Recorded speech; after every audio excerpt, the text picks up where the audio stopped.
This podcast is a member of the Place to Be Nation family. Visit us at placetobenation.com, the only place to be in your pop culture world. Songs with. How many of us have them? Songs with. Ones we can depend on. Songs with. How many of us have them? Songs with. Before we go any further. Songs with. Place to Be Nation, welcome to episode 21 of Songs with Friends here on the Place to Be Nation pop feed. My name is Steve Williams, and joining me is my co-host Kelly. Kelly, how are you tonight? I'm okay. I feel like I have the Ebola virus now. No, I'm just kidding. Have some allergies, but I'll be okay. So you have like the lowercase Ebola. Yes. Women don't get that though, Steve. Yeah, you keep telling yourself that. Weren't you sick for like 3 months once with some respiratory deal? I was actually. I did get sick once like that. Yes. See, letting your foolish pride get in the way of some good quality American health care. All right, guys, for those of you who aren't familiar with what we do here on Songs with Friends, let me break it down for you. We look at song lyrics and we talk about them. End of story. Pretty easy concept for a show. If you can't keep up, I'm sorry, I don't know what to tell you. Each week, we both pick a song. We will start with my song this week, and it was from the 2006 album, Taking the Long Way.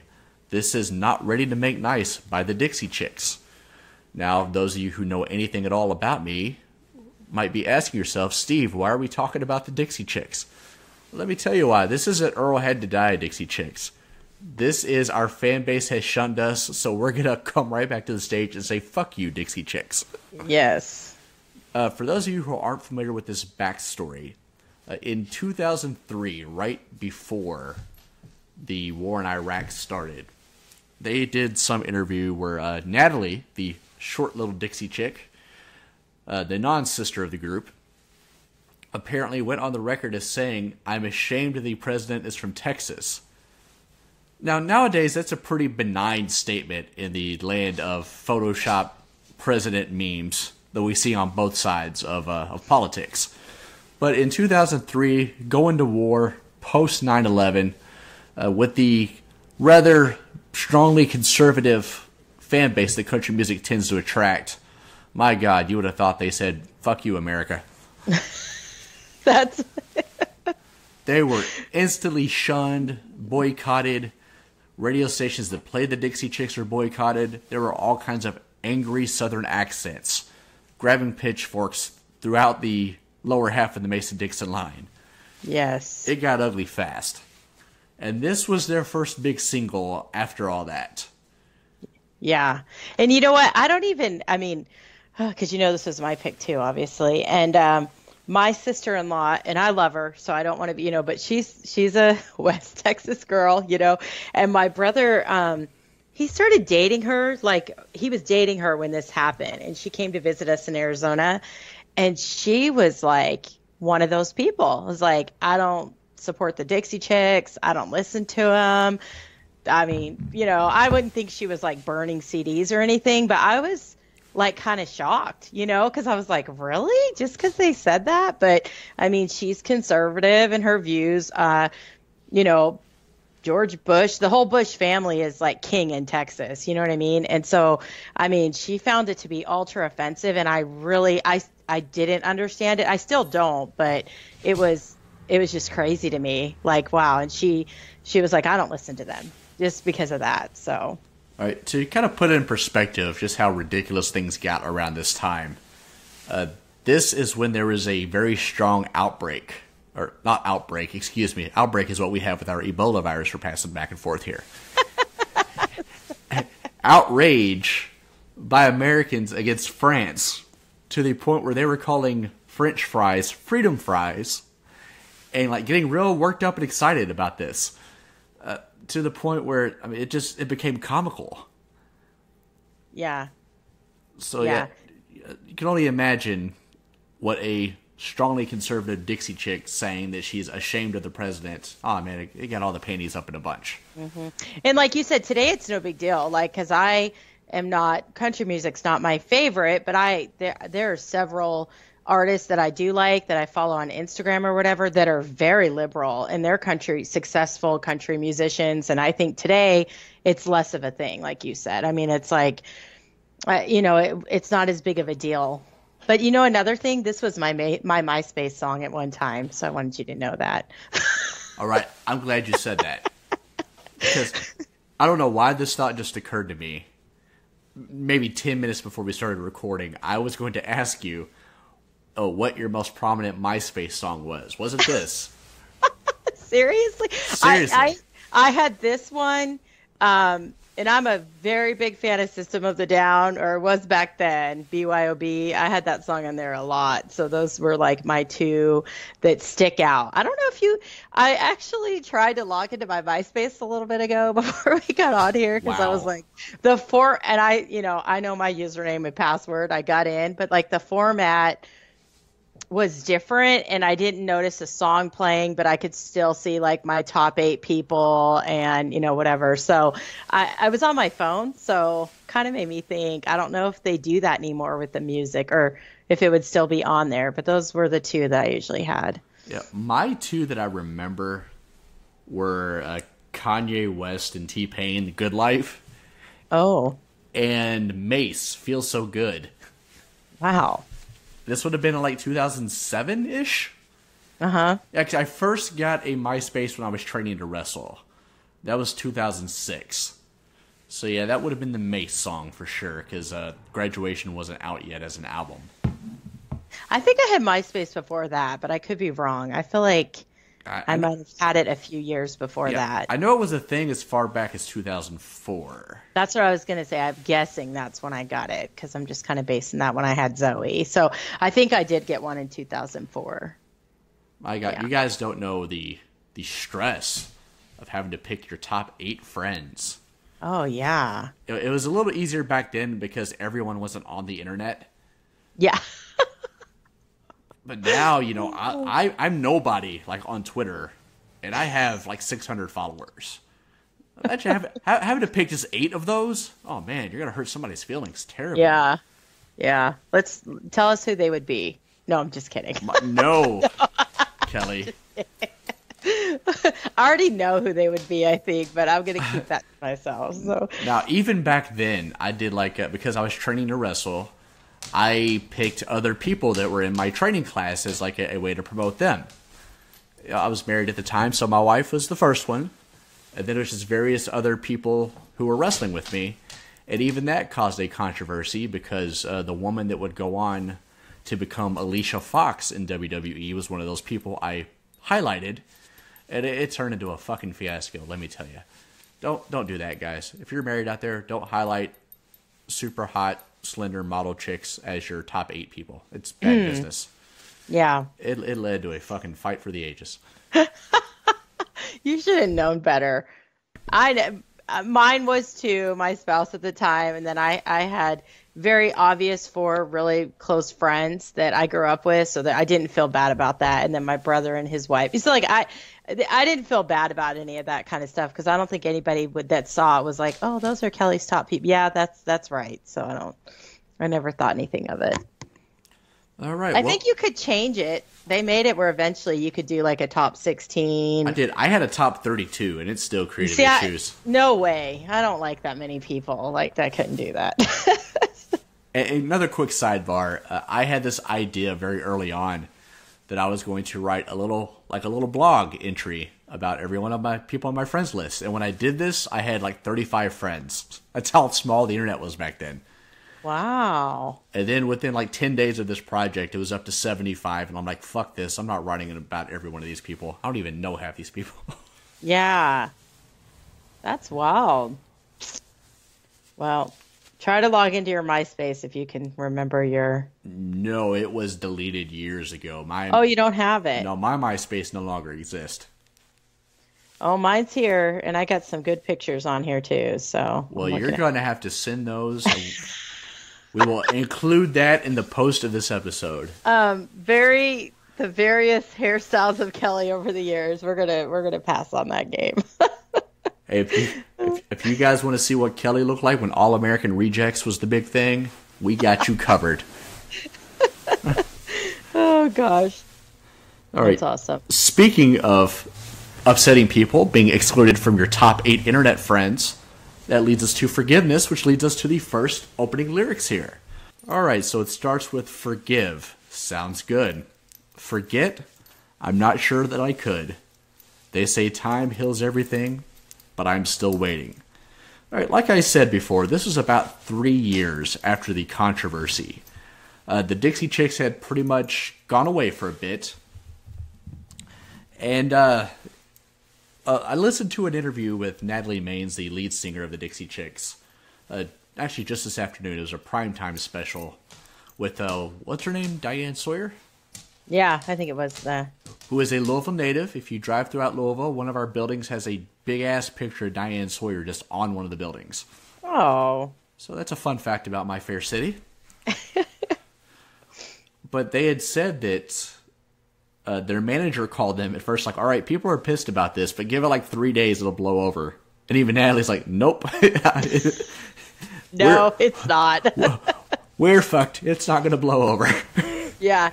And I loved in the interview, I don't know, because I feel like I have a brother like this, so it was kind of funny to me where she was talking about, I don't know if this, I think we saw the same one.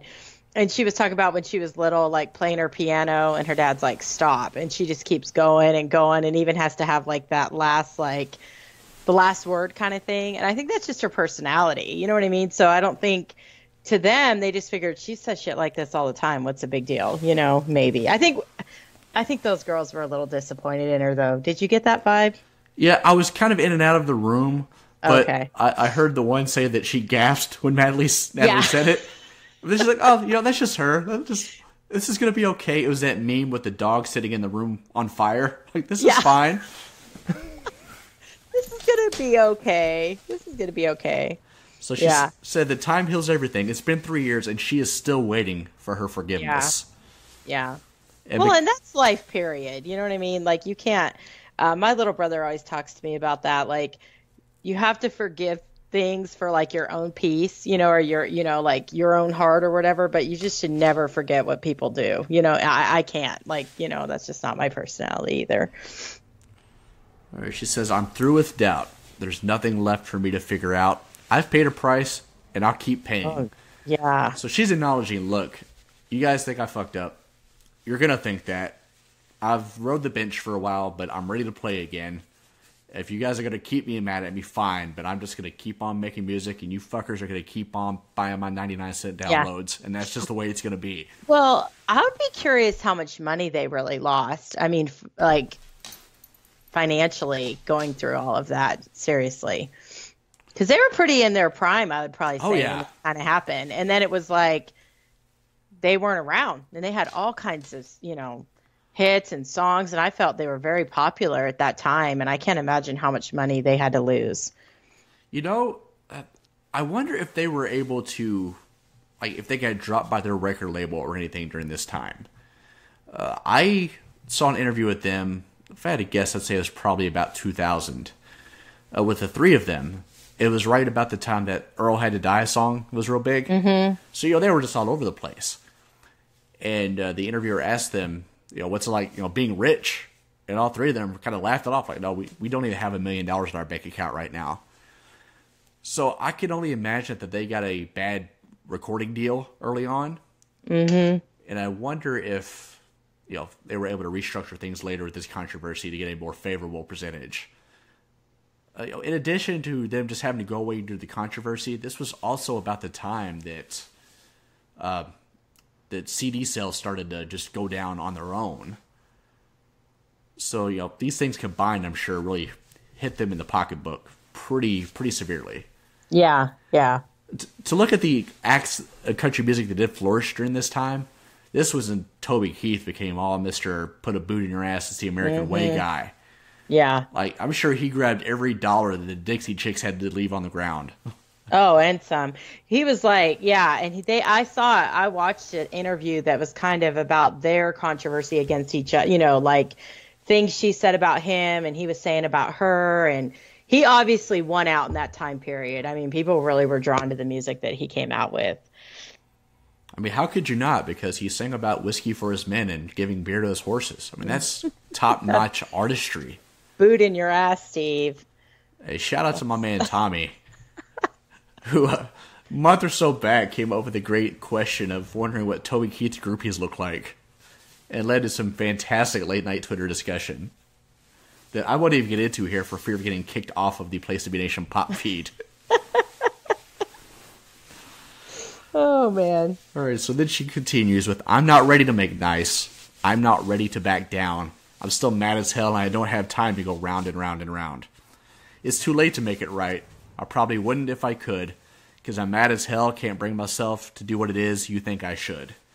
So she's acknowledging, yeah, I'm mad. Like, you want me to apologize, but kiss my ass. I'm not doing it. Mm-hmm. I said it. I meant what I said. You're either on the bus or you're off the bus. Make a choice. I don't think she ever apologized for it. No, never.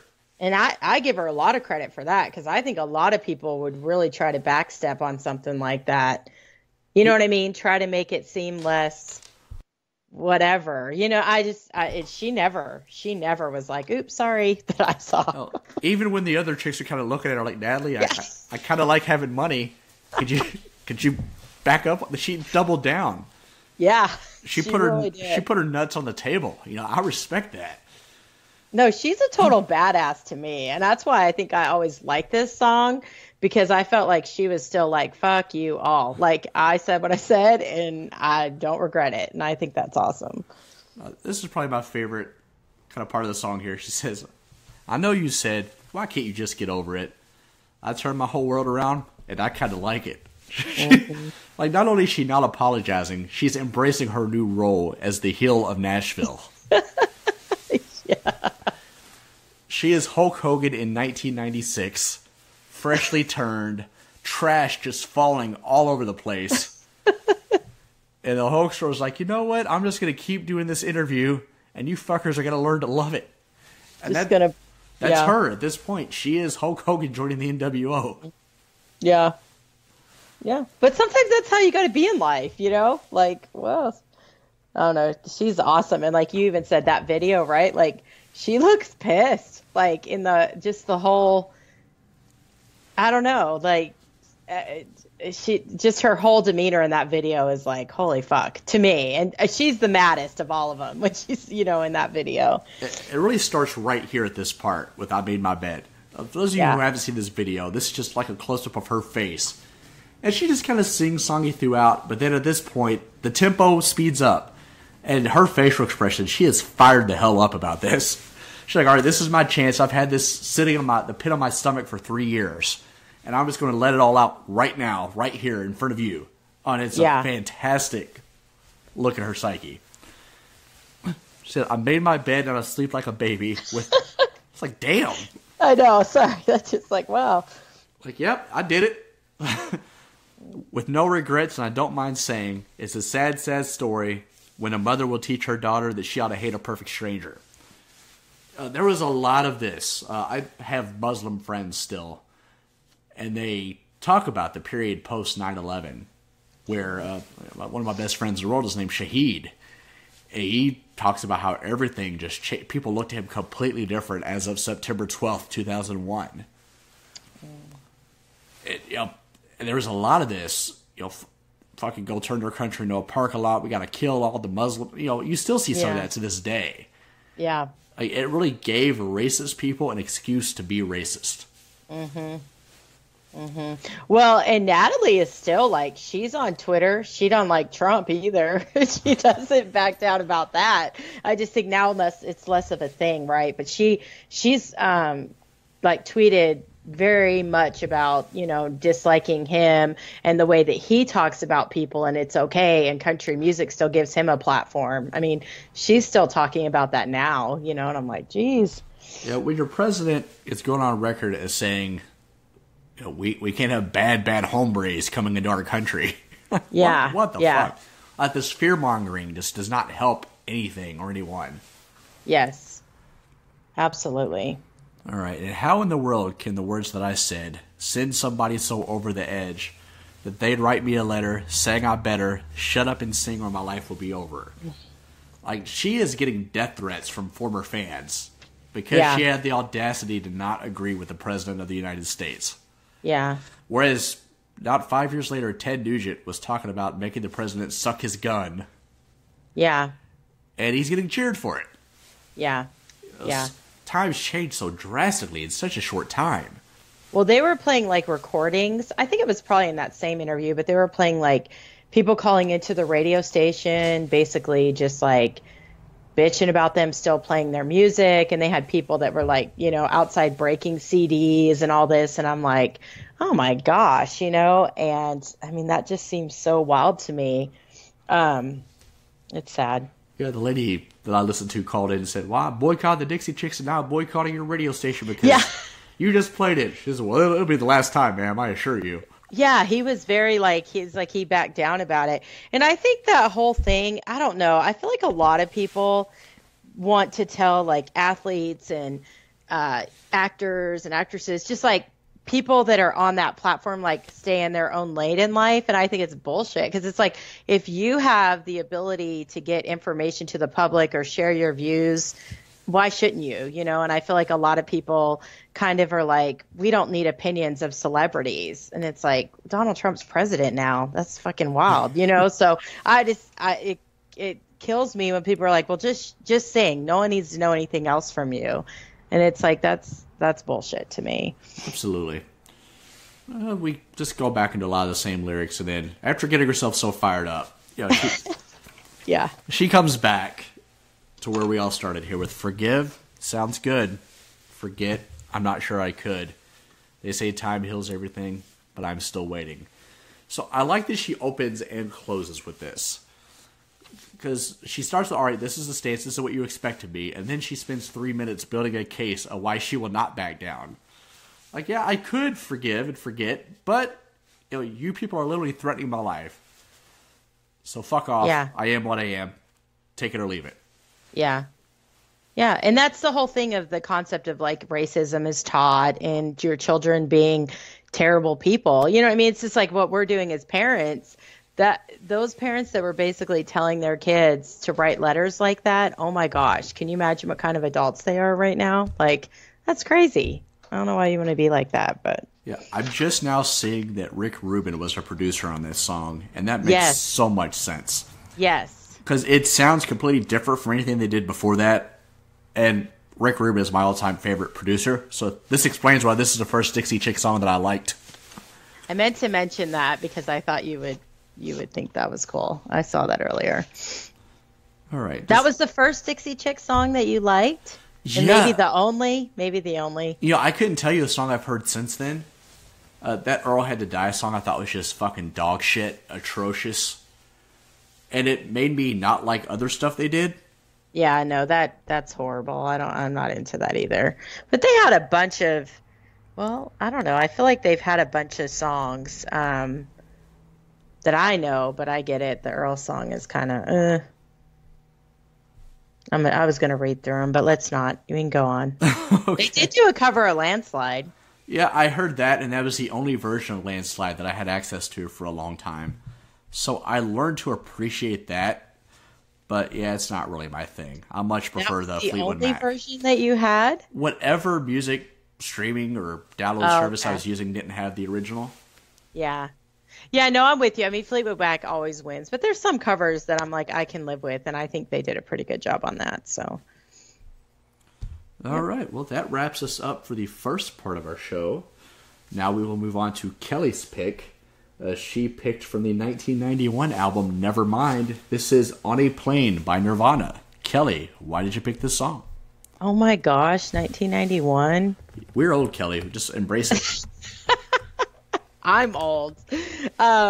No, you know, it's so hard for me because I was really one of those people that I loved Nirvana. I loved all that grunge, like rock band stuff. I loved all of it. And I loved Kurt Cobain. And it's hard for me to even pick one song, honestly. I probably picked this one more for Kevin because I had asked some people some songs that they liked by Nirvana, and this was one of his favorites. And I figured He always listens to us. So, but I do love this song, but I love a bunch of their songs. I couldn't even pick one favorite, you know. So I think their Unplugged in New York album is like one of my favorite, like every song kind of albums. So, along with another one I've told you that I'm not going to admit on this show.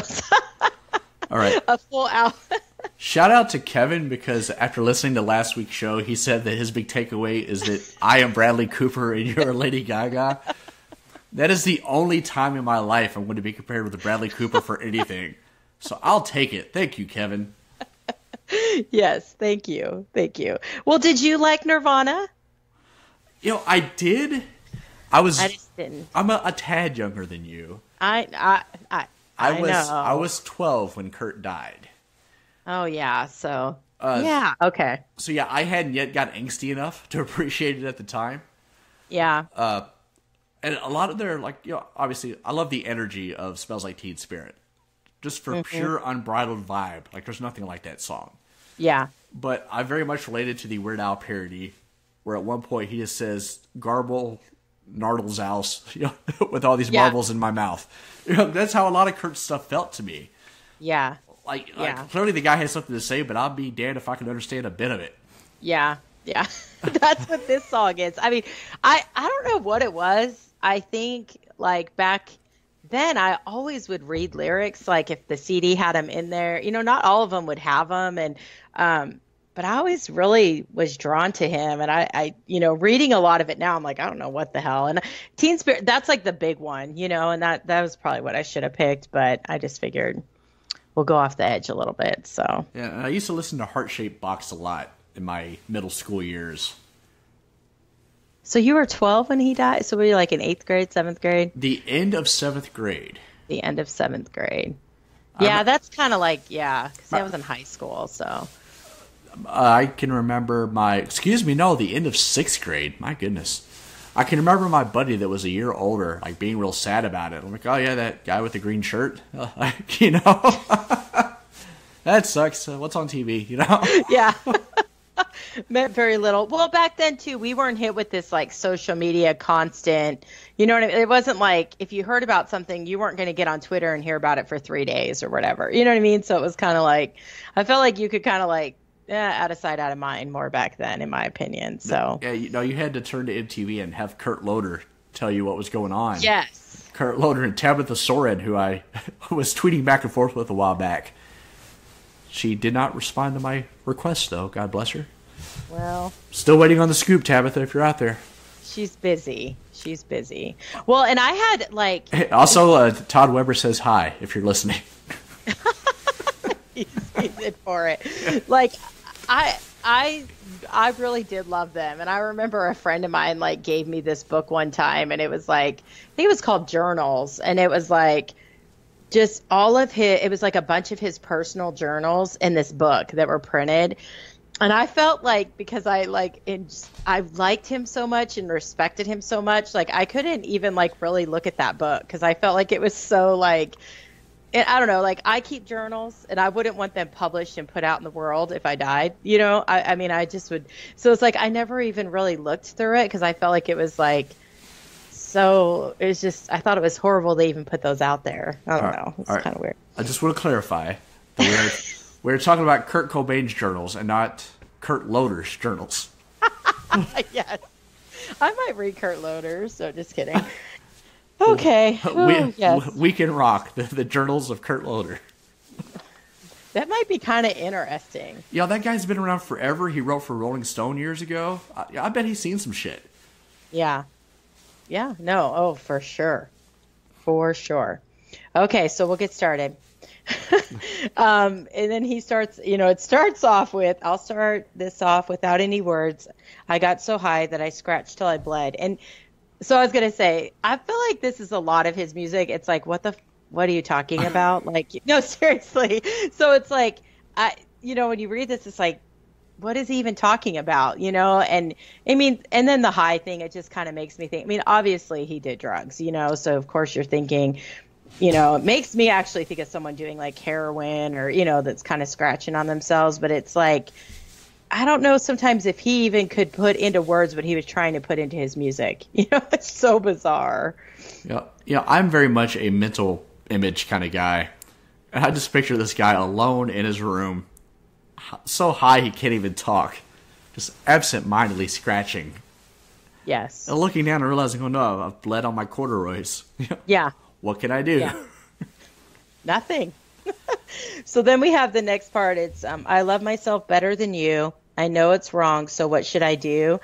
Which I find this like probably one of the lines of why I'm like kind of fascinated by this song is like, I feel like that is, you should love yourself better than I feel like I should love myself more than anybody else does because, that's not someone else's job in life, I guess. But I don't feel like he loved himself actually at all, so it's just even weird for him to say that because I really think he was a deeply sad, had major, obviously drug issues, but very obviously mentally unstable too, took his life in the end. But so I find it weird that he would say that because I don't think he actually loved himself the way that he should, Yeah, and most people with drug issues are trying to bury something they don't like within themselves.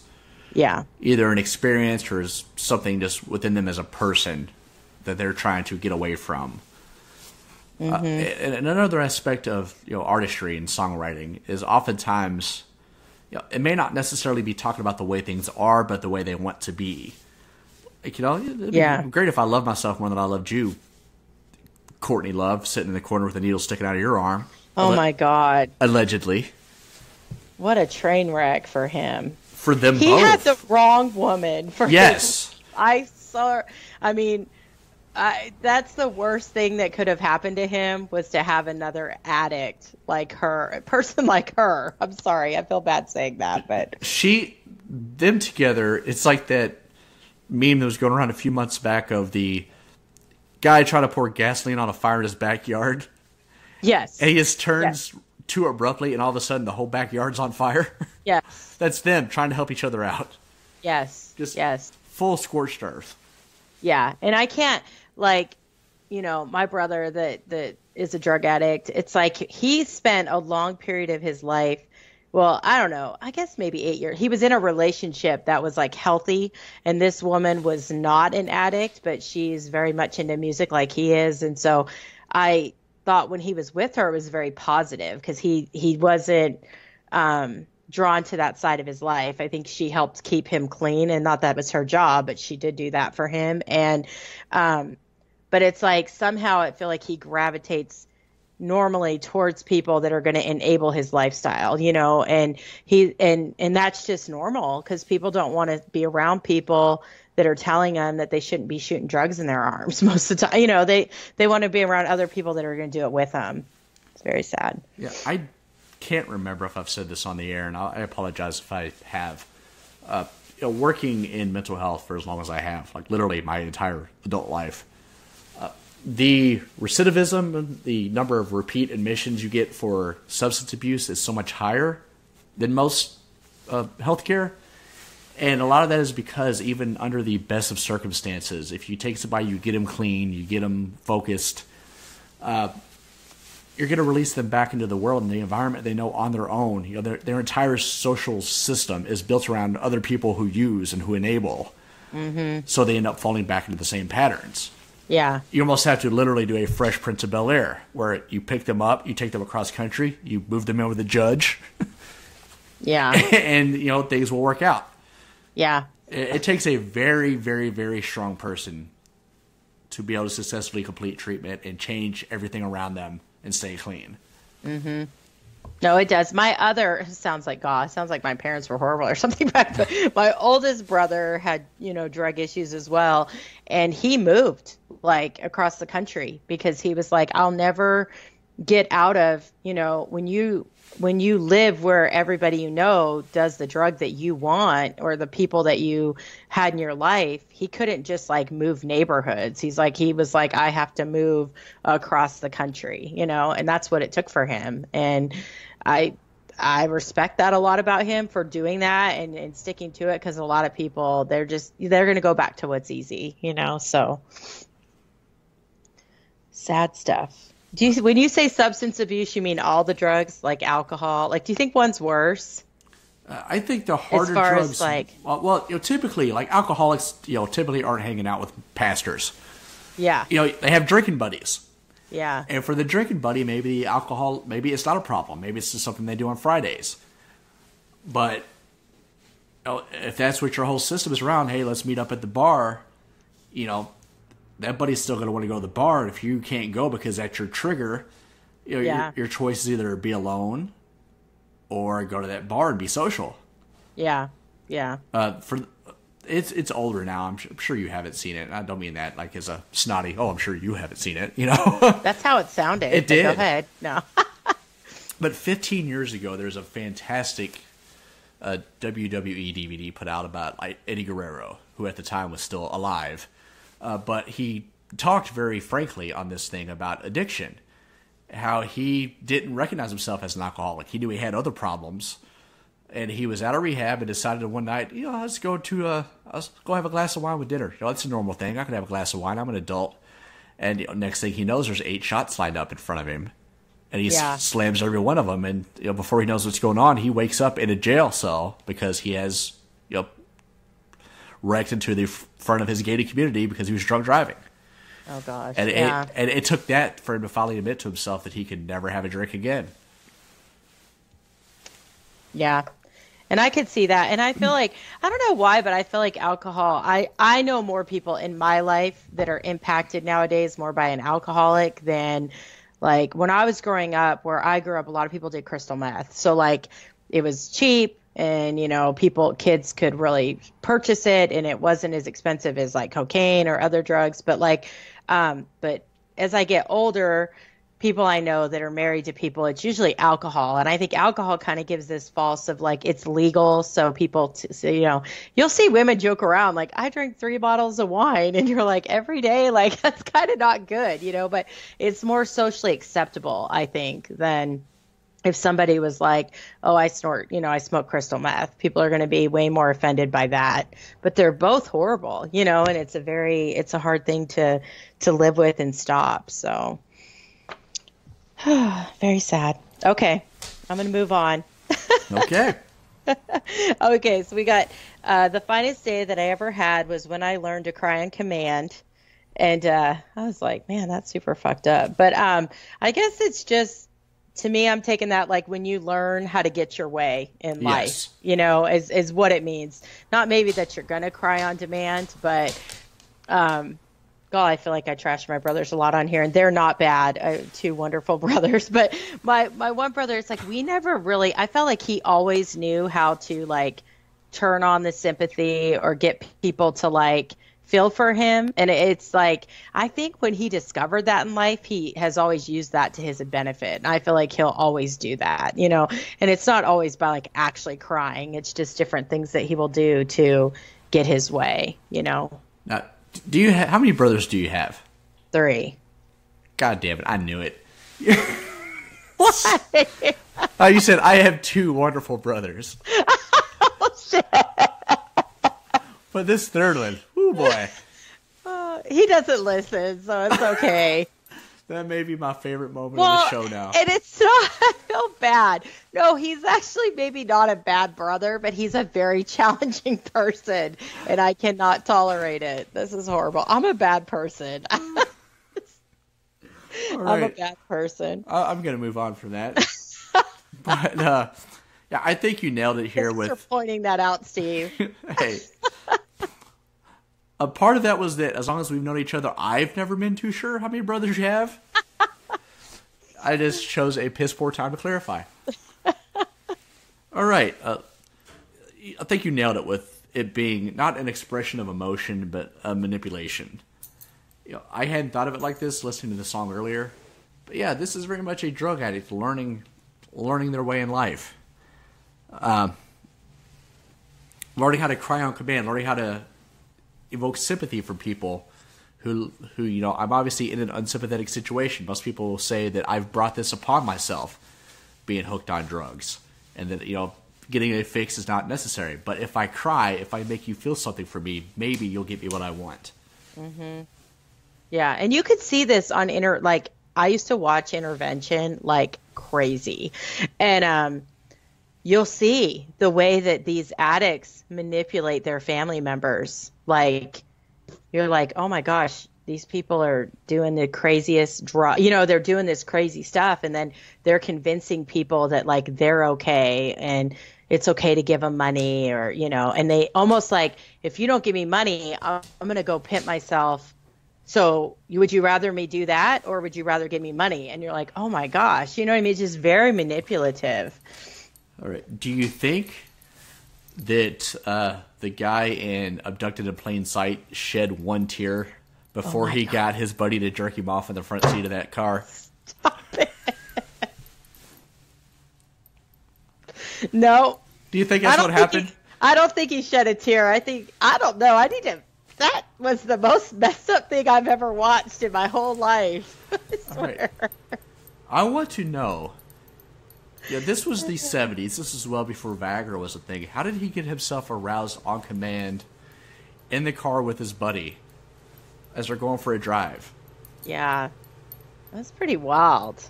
Yeah, I'm going to have to tag a spoiler alert on this when I post it now because of that. But, yeah, Abducted in Plain Sight, kids. Check it out. It's twists and turns and hand-on cock violence and all kinds of stuff going on in there. But it is the truth. This person, though, was like a manipulator. Like, obviously. Oh, the manipulator. Manipulator of all time. And if you've ever encountered someone that was very manipulative, you could relate. I mean, that's an extreme example of it, but I think a lot of people are in relationships with manipulators and friendships that are, people that are just very good at that. And that guy was like, he should have been, oh my gosh, teaching a class on it. That's crazy. Oh gosh. I can never watch that again. I'm once and done on that. Yeah, I doubt there'll be a sequel. God, I hope not. Okay. And then it has, I'm on a plane. I can't complain. I'm on a plane.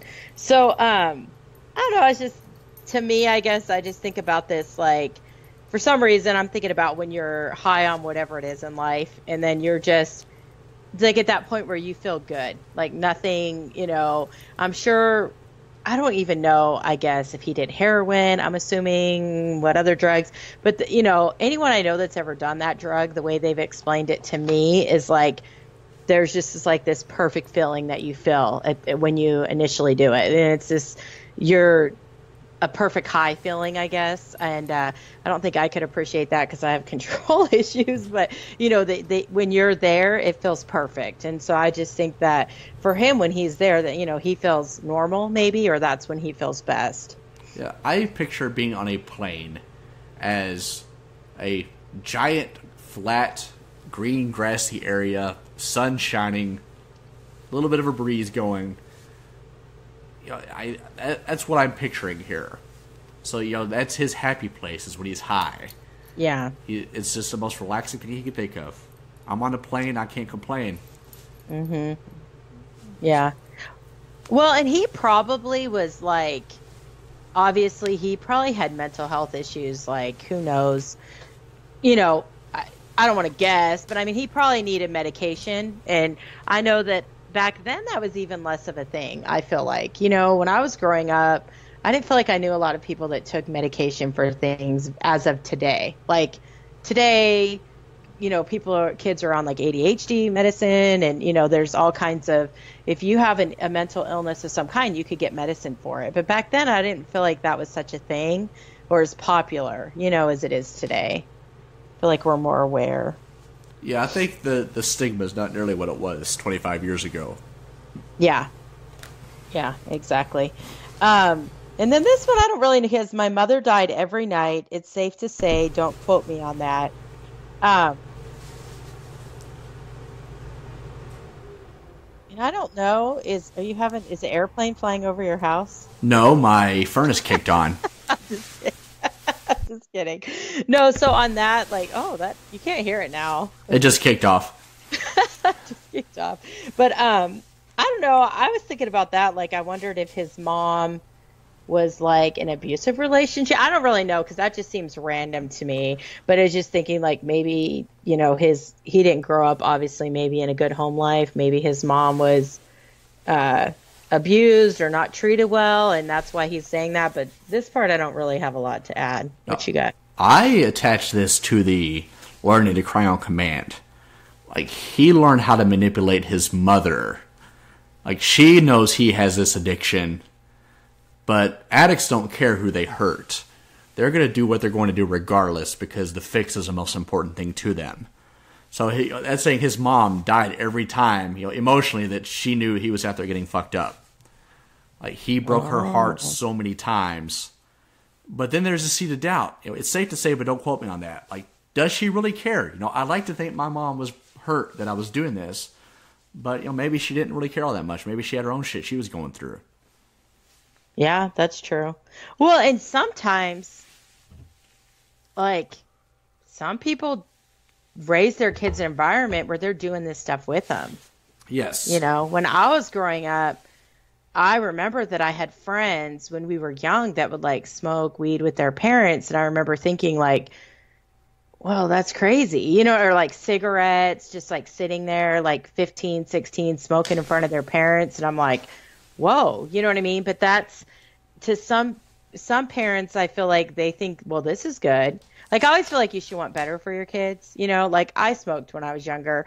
I absolutely, without a doubt, never want to see my daughter with a cigarette, or more like the vaping now, I guess would be the thing. And I couldn't see, but I guess if I had always smoked her whole life, she would think, well, my mom smokes, you know what I mean? And then they're just sitting there. Like, I just remember thinking I'm like 9th, 10th grade and my friends are smoking cigarettes with their parents. And I was like, this is wild. Like, I couldn't imagine, you know, but so I just think sometimes through that environment, he might have grown up like that with his mom being the same way, you know?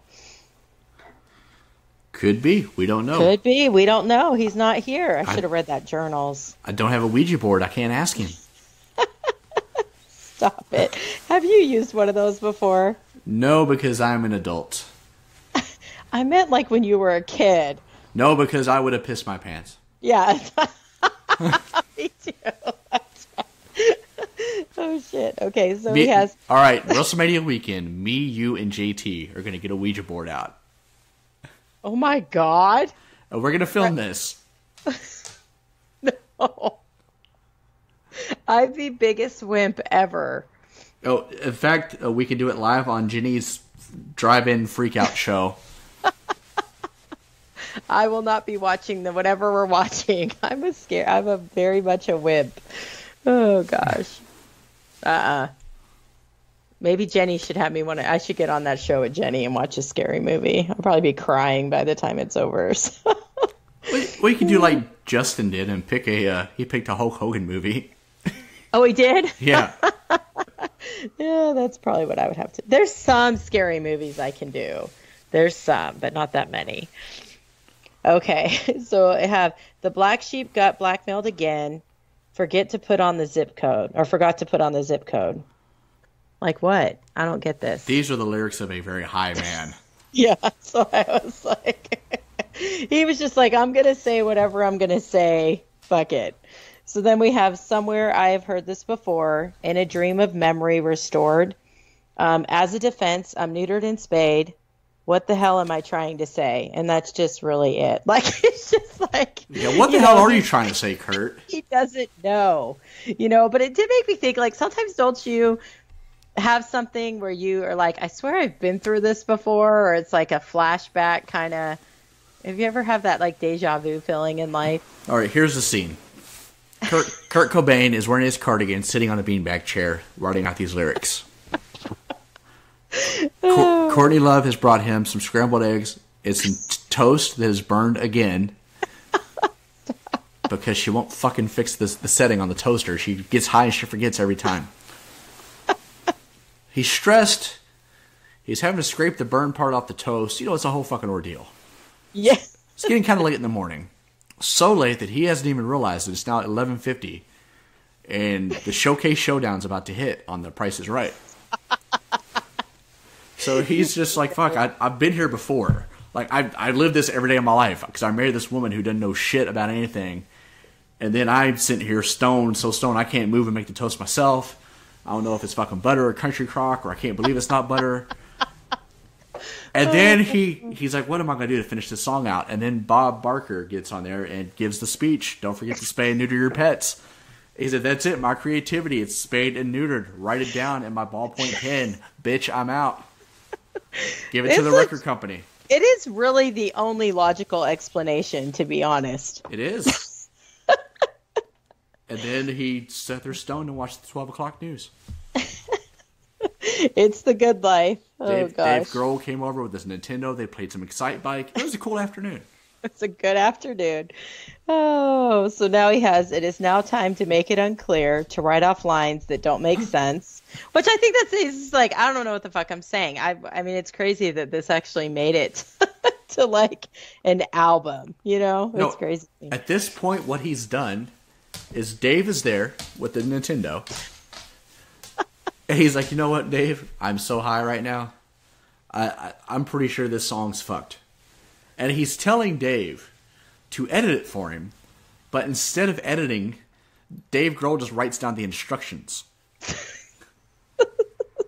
It's now time to make it clear. Rough lines don't make sense. All right. We're good. We're good. They were so stoned when they recorded that nobody noticed that's what happened. That's probably it. It was the old Ron Burgundy reading the question mark on the teleprompter gimmick. That's amazing. Oh, we have one more line and one more special message to go, and then I'm done. Then I can go home. So I think he feels like he's shared a lot of special messages in this song. I don't know, but to the point where he forgets to actually tell us what the message is. So yes. I just got one more message, and then we're leaving, guys. And then he just leaves. But this song, to me, like when I hear it, the instruments in the song, I like. You know what I mean? So it's just one of those songs to me more when I hear it. Oddly, it kind of makes me feel happy, but it shouldn't, you know, based on this. But I mean, just thinking about the song and the music that he plays, I've always kind of actually enjoyed it. So he reminds me of the Mitch Hedberg character in that '70s show. I know you watched that '70s show. Mm-hmm. He works the pickup window at that little diner they go eat at in the later years. Yes. He's saying the most ridiculous shit. And Hyde says something to him, and he said, look, man, I did not lose a leg in Vietnam to come serve you kids. I was like, oh, man, I didn't know you lost a leg. He said, are you not paying attention? I just said I did not lose a leg in Vietnam. That is Kurt Cobain trying to finish the song. Say, hey, guys, I got more message. And then we can go home. And then the door closes, and he's gone. Like, oh, fuck. All right, man, whatever. Whatever. See you tomorrow for more Showcase Showdown action. Oh, man. I just can't. I feel like there's a part of me that just feels like so sad for the way he must have felt in life. And I think he was super talented, so it's very sad. I'm going to be Nirvana forever. You know, when I worked with the adolescent girls, this was like 2006-ish. One of them was like obsessed with Nirvana to the point where we had them take turns writing little newsletters for the rest of the group, and they were allowed to pick a band of the week, and she picked Nirvana, even though this was 2006 and Kurt had been dead since 1994. Yes. The rest of them were picking Avril Lavigne or Hillary Duff and that kind of stuff. And she said, no, we're going to be super sad today, guys. Well, see, that's the kind of music I liked. And sometimes, like, I feel like my daughter and her friends, they listen to this music that is kind of like, some of it is sad and you're kind of, but that's like what I listened to when I was in middle school. I was like, I still listen to it. I find it to be oddly, makes me feel good. So. All right. Well, that wraps us up for Nirvana on a Plane. Now we will pick these songs for our next episode of Songs with Friends. Kelly, you go first next time. What are you picking? We are going to do Guns N' Roses, November Rain. Oh, man. I got to block out a good 25 minutes for that video. I'm not even going to talk about it right now, but yes. All right. And I am going as far left as you possibly could from Guns N' Roses. My goodness. We're going with from 2003. This is Pharrell Williams and Jay-Z with Frontin' off the Neptunes album. Oh, yeah. So, anything you want to plug? You could just follow me on Twitter, Instagram at KelGene17. All right, guys, you can follow me at Songs with Steve on Twitter. I don't have time for your Instagram shenanigans. Steve's too good for it, he thinks. No, I'm not too good. I'm just artfully avoiding thirst traps. And you could follow... Lies. Lies. You can follow the show proper at PTBN_songs. Don't forget to send us an email if you so choose to do so at ptbnsongsofriends@gmail.com. Our email count is still at 2. We have one strange foreign fella looking for Kelly, and we have my itinerary for the all-in trip in Chicago from 6 months ago. So, hey, man, send us an email. I should send you an email. I get lonely at work, guys. Email me. That's awesome. All right, guys. For Kelly, I'm Steve. We will try to do better next time. Promotional consideration paid for by the following. PlayStation Nation's Justin Rosero and Chad Kimball here, and we want to let you know that we have a ton of great podcasts available to you on iTunes, Stitcher, Google Play, and PlayStation.com, and we now offer them to you on 2 great feeds. On the PlayStation Wrestling feed, we bring you the Mothership, the place to be podcast, Main Event, Survey Says, Wrestling Warzone, a Monday Night Wars podcast retrospective, No Holds Barred, Jeff Learns Wrestling, and our monthly pay-per-view reaction shows. On top of that, we're also dipping into the vault, re-releasing the entire catalog of where the big boys play for your enjoyment. And in addition to these full-length shows, we also deliver special network pod blasts on topics old and new. The Place to Be Nation Pop feed is loaded with great content, offering such tremendous shows covering the land of pop culture, such as Geek and Sassy, Talkin' Pop, the Glenn Butler Podcast Hour Spectacular, Sunday Groove, PTBN Play, Freak Out Drive-In, Songs with Friends, Looking Forward, Looking Back, and Lucha Undead, as well as a veritable podcast heaven for comics fans with the hard-traveling fanboys, Sellers Points, Conversation Comics, DC Post-Crisis Management, Marvel Age, and Marvel Age Masterclass, plus weekly pod blasts that cover the gamut of comic topics. The feed is also filled with insightful sports content, including the NBA team, This Week in the NFL, and more. And you can find all these current shows, plus archives of our past podcasts, including The Kevin Kelly Show, as well by subscribing to both feeds on iTunes. And while there, be sure to rate and leave feedback as well.